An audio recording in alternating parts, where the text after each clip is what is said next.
Gaza में Israeli हमलों में सहायता मांगने वालों सहित 92 फिलिस्तीनी शहीद। स्वास्थ्य मंत्रालय। गाज़ा सिटी 21 जून 2025। गाज़ा के स्वास्थ्य मंत्रालय ने बताया कि इसराइल के ताज़ा हमलों में कम से कम 92 फिलिस्तीनी शहीद हो गए हैं, जिनमें से कई सहायता मांगने वाले लोग भी शामिल हैं।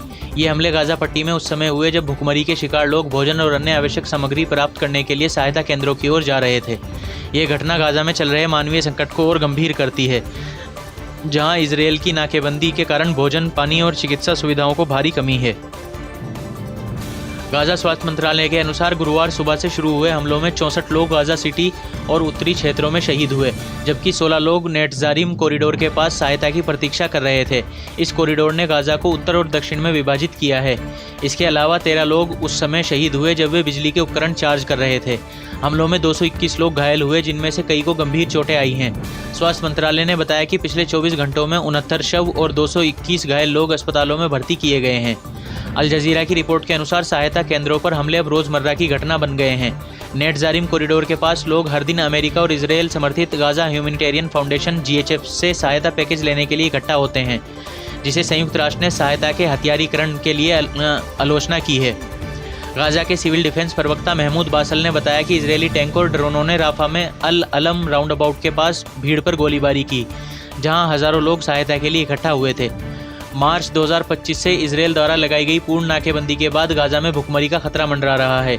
संयुक्त राष्ट्र और अन्य मानवीय संगठनों ने चेतावनी दी है कि 23 लाख की आबादी के लिए भोजन की आपूर्ति अत्यंत सीमित है।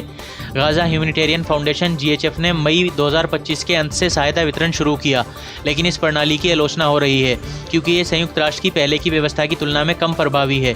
पहले की व्यवस्था में 400 वितरण केंद्रों के माध्यम से सहायता सीधे समुदायों तक पहुंचाई जाती थी, जबकि GHF के पास केवल 4 केंद्र हैं जो इजरायली सैन्य क्षेत्रों में हैं।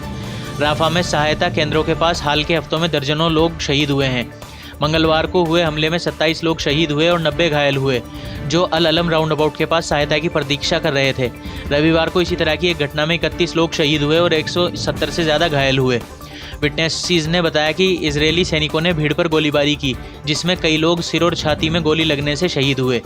इजरायली सेना ने इन हमलों में नागरिकों पर गोलीबारी से इनकार किया, लेकिन ये स्वीकार किया कि चेतावनी गोलीबारी की गई थी क्योंकि कुछ संदिग्ध सैनिकों की ओर बढ़ रहे थे।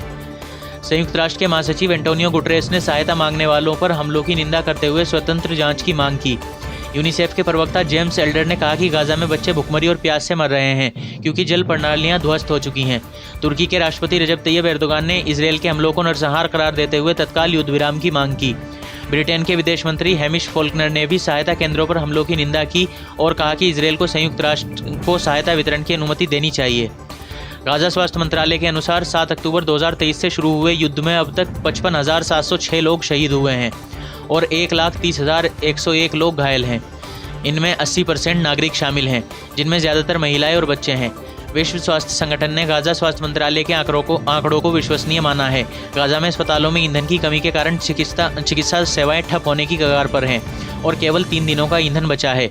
नाकेबंदी और सहायता केंद्रों पर हमलों ने गाज़ा को भुखमरी का केंद्र बना दिया है। लोग मीलों तक पैदल चलकर सहायता केंद्रों तक पहुंचते हैं, लेकिन वहां गोलीबारी और अव्यवस्था के कारण कई खाली हाथ लौटते हैं। एक प्रत्यक्षदर्शी अहमद आबिद ने बताया कि सहायता केंद्र की ओर जाते समय गोलीबारी शुरू हो गई और उन्हें खाई में छिपना पड़ा। इसराइल और हमास के बीच चल रही मध्यस्थता वार्ता विफल हो रही है। हमास ने अमेरिका समर्थित युद्ध विराम प्रस्ताव में संशोधन की मांग की है, जिसे ट्रंप के दूत स्टीव विटकोफ ने पूरी तरह स्वीकार्य बताया। गाज़ा में सहायता वितरण की नई प्रणाली और इजरायली सैन्य कार्रवाइयों ने मानवीय संकट को और गहरा कर दिया है। अंतर्राष्ट्रीय समुदाय से युद्ध विराम और सहायता वितरण में सुधार की मांग बढ़ रही है, लेकिन अभी तक कोई ठोस समाधान नहीं निकला है। गाज़ा की स्थिति दिन ब दिन बदतर होती जा रही है और बुनियादी ज़रूरतों के लिए जूझ रहे लोगों के लिए ये युद्ध अब केवल गोलीबारी तक सीमित नहीं है, बल्कि भुखमरी और अव्यवस्था का भी पर्याय बन चुका है।